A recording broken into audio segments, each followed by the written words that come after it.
Chance of Scénar. Je vous propose de les applaudir très très fort une nouvelle fois. Il s'agit du Pégase du meilleur jeu vidéo 2024 ce soir. Les récompenses ultimes. Meilleur design, meilleur jeu indépendant et meilleur jeu vidéo français de l'année pour Chance of Scénar. Un jeu né dans la région toulousaine, tout droit sorti de l'imagination de Julien Moya et Thomas Panuel, ses deux créateurs. 4 ans de travail pour un jeu qui ne ressemble à aucun autre. C'est un jeu d'aventure et d'exploration qui est basé sur l'apprentissage de langues fictives. Donc on arrive dans une grande tour inspirée du mythe de Babel.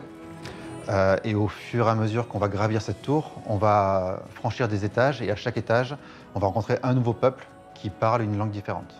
L'objectif du jeu sera de comprendre ce que disent les différents peuples et les faire communiquer entre eux. Le joueur se met alors dans les pas d'un Jean-François Champollion. Les symboles qu'il doit déchiffrer tout au long de son aventure, ce sont les deux cofondateurs du studio Rundisk qui les ont inventés. Quand on assemble un langage en prenant de l'indien et de l'arabe, on a une écriture comme ça qui est très souple, qui est très ronde et qui donc colle bien à un peuple d'esthètes, de poètes. À l'inverse, vous avez les guerriers qui, eux, sont beaucoup plus inspirés, on va dire, des vikings. Bon, bah, leur langage à eux, c'est beaucoup plus dur, il y a des angles, c'est pointu. Et ça va avec leur armure, ça va avec leur décor. Séduit par le projet, un éditeur français, Focus, a accepté de distribuer le jeu sur toutes les plateformes en septembre dernier. Avec un budget de 600 000 €, il s'est écoulé à plusieurs centaines de milliers d'exemplaires. Sur Internet, il a trouvé son public chez les vidéastes. Nous allons jouer à Chance of Scénar. On n'avait pas forcément de plan marketing défini quand on a créé le jeu.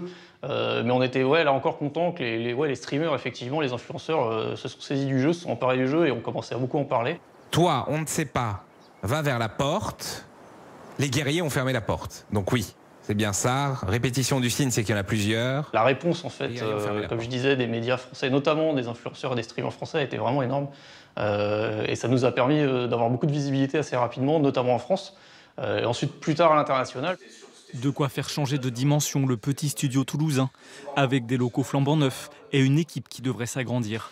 Une percée dans l'industrie du jeu vidéo comme on en voit rarement dans la Ville Rose et ses alentours. Des murs avec des fenêtres comme ça. Comme Toulouse, c'est beaucoup développé autour de l'aéronautique, avec beaucoup d'efforts au niveau de l'urbanisme, au niveau du développement commercial et industriel fait autour de l'aéronautique. Ça a peut-être un petit peu phagocyté les efforts et un peu vampirisé tout le reste. Et donc c'est, à mon avis, plus difficile qu'ailleurs de développer une autre industrie, notamment une autre industrie technique, comme celle du jeu vidéo aujourd'hui à Toulouse. Malgré tout, les studios indépendants sont de plus en plus nombreux.